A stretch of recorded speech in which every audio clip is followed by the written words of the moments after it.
Mande. How much is submission in this courtesy response used in Mexico? Colonial imposition. For a long time in Mexico, people thought the origin of Mande was from the time of Spanish colonialism, 1521 to 1821. It's said that the Native Americans were told to respond with "command me" to the nobility or the bosses.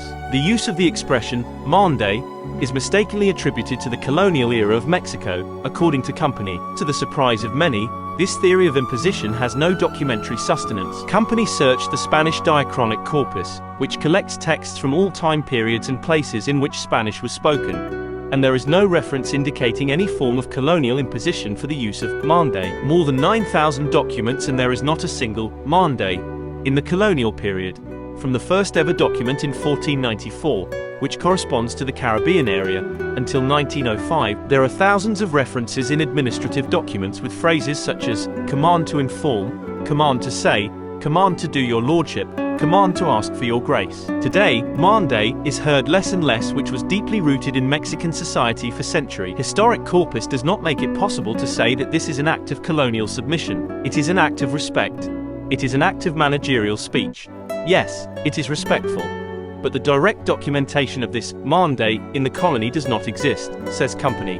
And in his book, Minucias del Lenguaje, the linguist and philologist José Moreno de Alba affirms that this Mexican expression must be considered as a manifestation of the markedly courteous character of Mexican Spanish. Despite no documentation, it is clear to the specialists that its use has spread and took root in Mexico for a couple of centuries, and that it is an expression that has lived in orality. From what we have left of the written language of ancient periods, or its literature, there's no trace. No administrative trace, nor in poetic documents, and it's hard for someone to show, "I was told Mande." Furthermore, according to linguists, Mande is no anomaly of the Mexican language, but is simply one of many Spanish verbs that introduced itself into daily speech. It is included in the set of discursive particles that are called deverbals, because they derive from verbs, explains Company, giving the examples of vista, of Argentines, or veil, of the Spaniards. Foreigners perceive it as submission effectively, but because it is a mandate verb, it is a cause of mandate, and obviously it is very strong, says Company.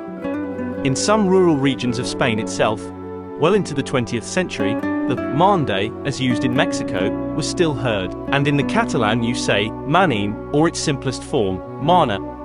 Manide? And among them it has nothing to do with submission, because it is used among equals, especially among older people. That's why Company points out, I don't think Mexicans say it out of submission, they say it out of respect. Those are very different things.